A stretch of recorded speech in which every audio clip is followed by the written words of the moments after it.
It was the best of times. It was the absolute worst of times.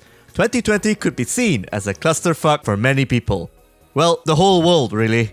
But even in times of uncertainty and being cooped up at home 90% of the time, we're still doing alright and hanging onto that shred of hope. Plus, we have a slew of awesome games to watch and play to pass the time, to make us happy, keep us entertained, and stimulate our collective minds. Since it's the end of June, we figured we should give praise and shine some light to the best games of 2020 so far. Think of this halfway point video as our way of reviewing the games we didn't get to cover due to our tight schedule. There's a lot to go through, especially if you've been out of the loop. So before we start, make sure to subscribe to us and click that notification icon so that you're up to date with our awesome videos. We post new content every Wednesday and Friday. This is Kakuchopurei's best video games so far. Oh yeah!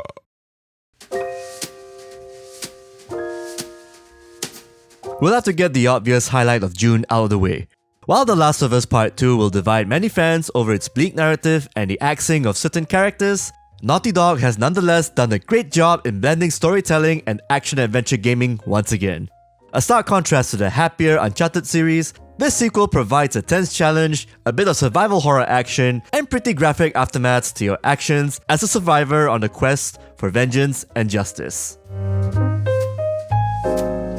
Fans of Battle Royale games who are tired of PUBG, its mobile equivalent, and Fortnite should do well to jump ship to this Call of Duty F2P edition. Warzone has all of those familiar gameplay mechanics, but with the signature Call of Duty gunplay polish and a few new additions like the Gulag and Warzone contracts. Is Warzone the best Battle Royale game in the market? Even if it's been out a few months, it's still too soon to say. However, with all of its innovations, it's very close to being the proverbial king of the hill. This Switch title is the perfect game to shut your girlfriend, wife, and/or sibling up. In contrast to all the shooty bang bangs we have on this list, Animal Crossing New Horizon fills in that passive void for a pleasant simulation to relax with. Though this time, you have a lot more tools and creative freedom to turn your bare island into a dream resort. Just don't expect this title to move at a speedy pace. Okay, back to more shooty bang bangs. What you loved about Doom 2016, you'll get it here and a whole lot more. You'll be shooting, you'll be upgrading, you'll be platforming to get from point A to B. You'll be monkey bar swinging all the way to high heaven. You'll be gore killing and setting demons aflame with your grappling hook super shotgun add-on. And you'll be rocking to Mick Gordon's awesome music. Yeah, the multiplayer is pretty hit or miss, and that dumbass de novo anti-piracy restriction for a single player title isn't doing it any favors to the public. But barring those facts, Doom Eternal is a hella good time. Project Diva Mega Mix is a wonderful representation of why so many of us cherish Vocaloid-based music, and by extension, these rhythm games starring Hatsune Miku and friends. It might look silly at first sight, but the music and rhythm gaming action is very real, incredibly catchy, and quite a challenge. Even if it's missing quite a few noteworthy features from past titles, like a tour team campaign in Project Diva X, or some extra time-killing minigames like in Project Diva DX, this Nintendo Switch title is a lovely chart topper that even skeptics like David Letterman would buy. Mega Man Zero ZX Legacy Collection is a damn fine Capcom compilation of arguably the best 2D Mega Man games since the first half of the X series. Whether you discovered Inti Create's work via the Azure Gunvolt games and want to catch up on their past works, or if you're an old school Mega Man platformer fan who wanted to relive the GBA gaming days, you'll still want to get this collection. I do hope this spells a resurgence for X's BFF Zero, because this is one legacy worth preserving. When you have the patented Arc System Works 2D 3D art in play, with Grand Blue Fantasy's lush 2D artwork as a frame of reference, your game's gonna be a hell of a looker. And also playworthy to boot, being a mashup between an anime combo-centric fighter and a Street Fighter title. Not only will fighting game veterans enjoy the best of both worlds, but newbies will have fun getting into an accessible fighting game that gets deeper over time. Even with its kinda small roster and dubious DLC practices, Grand Blue Fantasy Versus is an ace 2020 fighting game. The furthest thing from our minds when we think of a Gears game is a turn-based strategy title that does things better than 2012's XCOM Enemy Unknown. And yet here we are, with Gears Tactics. Staple mechanics like Overwatch get a mechanical makeover that fits the Gears of War theme. It also comes with a gameplay design that makes you think how to maximize your available action points against a seemingly never-ending locust horde. Coupled with a lengthy but turn-based action-filled campaign, followed by the never-ending veteran mode to get as much high-powered equipment and mods as possible, Gears Tactics is a surprise package that'll make a turn-based believer out of you. The king of 90s beat-em-ups is back, and is looking mighty fine for 2020. Sure, you can finish the game in 3 hours or less, but you won't stop there. You'll be replaying Streets of Rage 4 for a higher score, trying out each difficulty, attempting the 1-credit only arcade mode and boss rush mode, and couch co-oping with 3 other like-minded friends. All because of its awesome graphics, music, and controls. That's the beauty of this .mu production. It brings back a 90s title and updates it just enough to make you come back for more beat-em-up action. This is probably the only game this year where I wanted to get all the achievements on Steam, and also consider doing weekly Mania speedruns, and failing miserably at that. I know it's 2020, but I still can't believe there are some titles that are still stuck in Japan for a decade or so. Which is why I'm thankful that someone thought it was a great idea to port Mr. Driller Drill Land, a Japanese GameCube exclusive, over to the PC and Switch for the first time.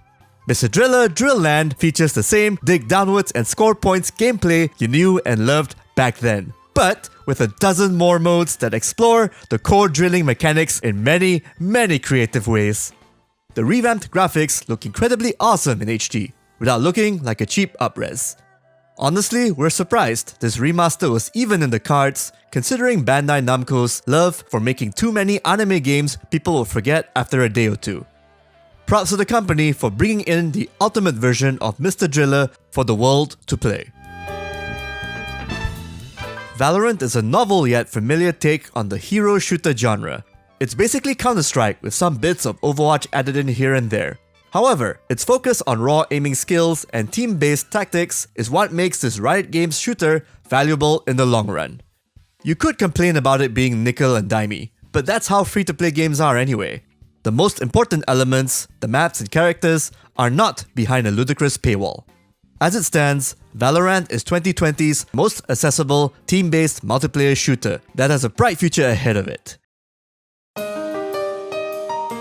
Neo 2 is proof that the Soulsborne genre can still be polished and refined, as well as utilize unique mechanics, all of which makes it worth suffering through.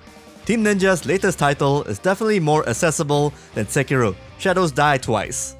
The game itself is balanced in such a way that it's never too unfair or insurmountable, since you have a lot of tools at your disposal, and I mean a lot.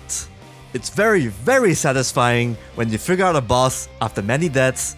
Then, when it's about to deal a death blow, you pull off a perfect burst counter to defeat it. So good. It's still in early access, but hot damn, Hades doesn't feel like it. After playing about 10 hours of this action RPG roguelike dungeon crawler, we are really smitten by this Greek tale made by the same folks who created Bastion, Transistor, and that one sports game that we actually give a shit about. Hades is jam-packed with isometric arcade action, has a cool take on Greek mythology, and features a ton of replayability thanks to its roguelike approach.